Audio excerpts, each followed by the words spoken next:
Hello, welcome to your weekend tarot reading for 25th and 26th, I was going to say February then, of August 2018. Notice I could not shuffle at the same time as trying to think of the date. I just automatically paused, don't do two things at once. Valley Bobs joins us. Oh, she's asleep, she's back there. She's been to the vets this morning, as has Leia. They've had all their shots and everything. They were very good actually, they were very well behaved. So hats off to them, they've had a little treat and now they're doing the post-vet sleep. Okay, what's my excuse? And the people have ceased drilling outside for a mere moment, so I thought I will squeeze in the weekend reading. It seems like every single time I want to start a reading, some guy gets an angle grinder and goes meow like this. And these are old Victorian windows, they're like paper. So yeah, let's see how far we get. It's either that or the ice cream van. I know which one I prefer. Okay. We are using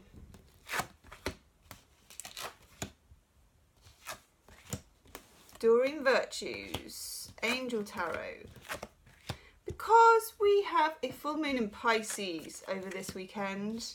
Depending on where you are, check on Cafe Astrology or Google or something like that and have a look. Full moon in Pisces.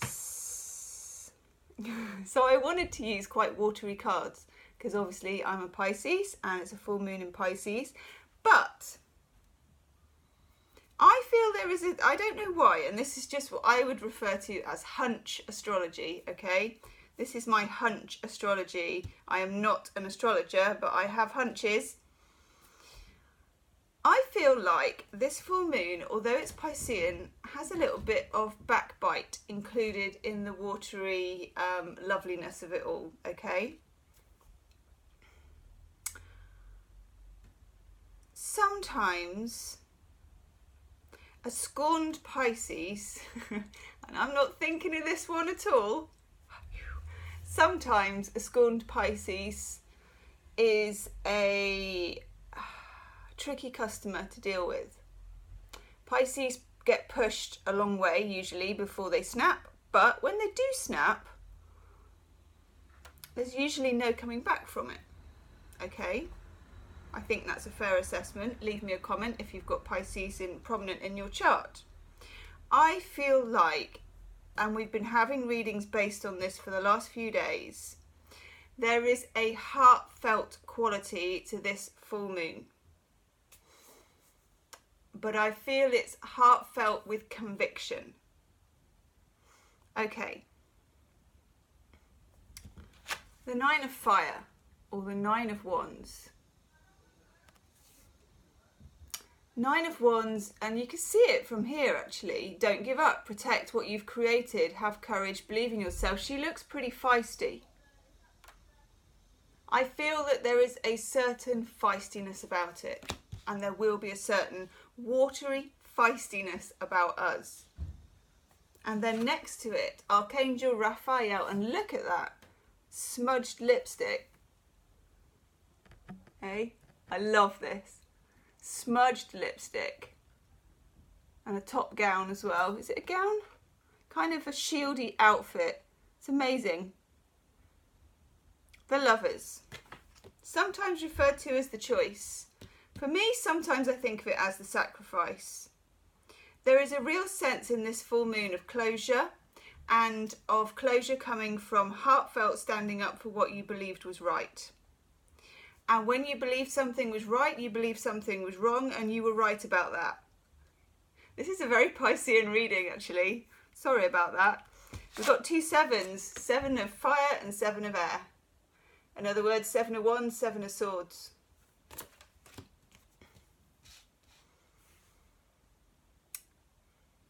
It's probably the nicest rendition of the 7 of swords that we're going to get, but it's still the 7 of swords, okay? Sneaky fox card. What isn't seen? Various levels of deception and illusion and all that kind of Neptunian stuff. Probably done softly, nicely and passively rather than openly and aggressively. 7 of fire, fighting. Again, it goes with the 9 very well. Defending, choosing battles and then fighting them. This is a real feisty one for me, a feisty watery full moon. And then here, the 4 of earth, holding ground. Holding ground. Now, I can't go see the little 3 of swords on the bottom there. I feel like that is actually significant, but let's see. So, Smells Like the 70s Tarot's got something to say. We're going to throw this on top. Thank you, by the way, for all your comments on which pick a card reading I can do. I'm going to have a look through those and I'm going to use some of those suggestions. Let's do a little shuffle on, oh look, mid-air shuffle. I'm glad you can't see that. Yes. Yes.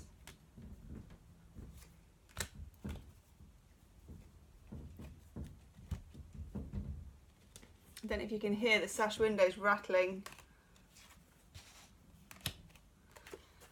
Knight of Wands. Again, he's quite valiant. Somebody also might rush to your defence, or you might rush to somebody else's. This may involve more than just you. And the 4 of Cups. I feel like this is the same. Holding your ground, holding your cups. Your ground is your cups when you've got a Pisces full moon in this particular scenario of the retrogrades that we've got going on. And then in the middle of the reading, the 10 of Cups. Mars in Pisces. A lovely Piscean card to bless us with the kinder energies of the full moon, because it's not outrage and battle, it's more compassionate taking up of arms. What do you say, Val? She says Zeds. She says, I've just had some chicken flavoured dreamies. What do they put in those things? Please don't tell me, because I know it's awful. Because she loves them. Okay, Oracle card, nice. A leg up. This is either you giving someone else some assistance or someone else giving assistance to you. There is support in this reading as well.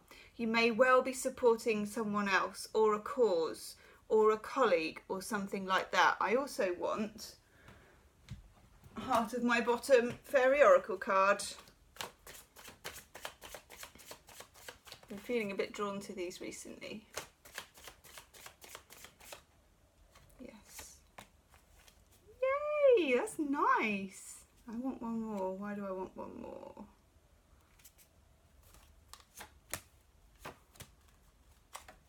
Oh, I love that card.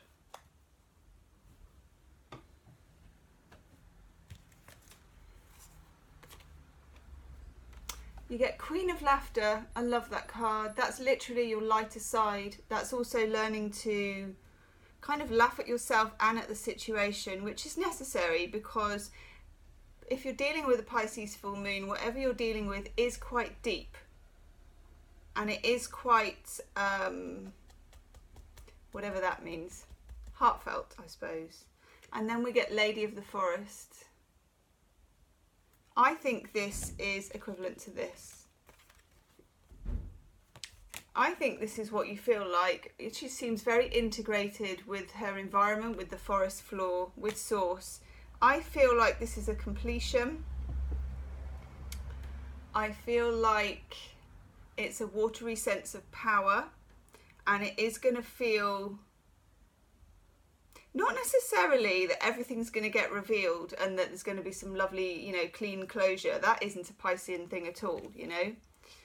But what does come to light, even if it's partial, will allow you to become more comfortable with yourself, with your place in the universe. Then we get this card. Now, this particular Heart of the Fairy Oracle, Brian and Wendy Frood, it has 3 jokers, or 3 cards that aren't in the book, which is why I love it. I mean, what a great idea is that? And you have to name them yourself, and don't do this because the quality will be awful. but in one of my early daily readings, probably only like the first handful of times I did it, I bought this pack and I didn't, as I never do, I never looked through the pack properly. And I remember, this is a really bad video of me pulling this card and then not knowing what to say. Because there was nothing. I was using the book at that point. There was nothing. So I named it live, I remember. I called it the 8 of Mushrooms. Because, look at it.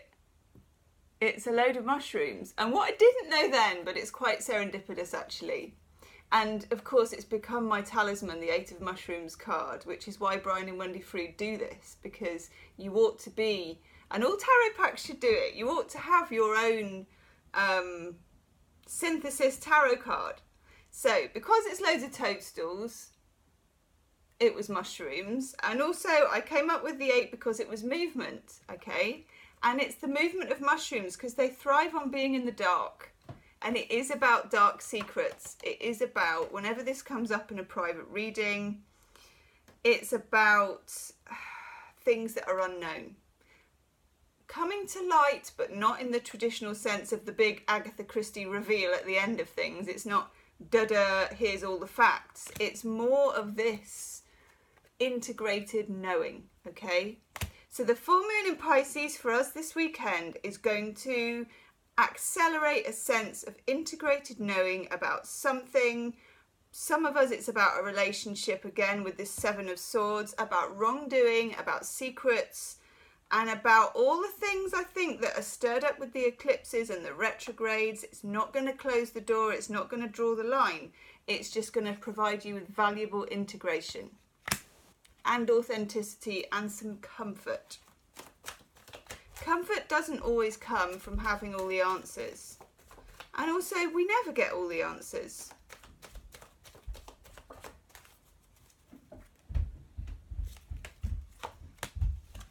Ooh! So, Healing with the Angels Oracle card, we get new love. Yeehaw. New love. That's been coming up for a while. Do you remember this week we've had the Ace of Cups, we've had the 2 of Cups twice, and we have the 10 of Cups. And I kind of feel that it's growing out of that. Kind of a mulch, you know, that forest floor card. And it's very significant to me, this card as well. That forest floor card gives you a feeling of mulch. And we're coming into September, we're into Virgo, harvest time. Yeah, mulch. No, the title won't be mulch. I'm just thinking, shall I make the title mulch? No, Gemma, it's going to have to be clearer than that. So that's a very Piscean message, I have to say. It feels Piscean. Some of you will be wondering, what did she say? What is she talking about? Take it with you in an integrated way, okay? This is your Pisces full moon feeling. And the lovers, there will be an element of sacrifice, there will be an element of choice, okay? Leave me a comment, let me know how it resonates. Hit the like button and do share it on social media. I'll see you tomorrow. No, I'll see you in a couple of days. That's very Piscean too. Namaste.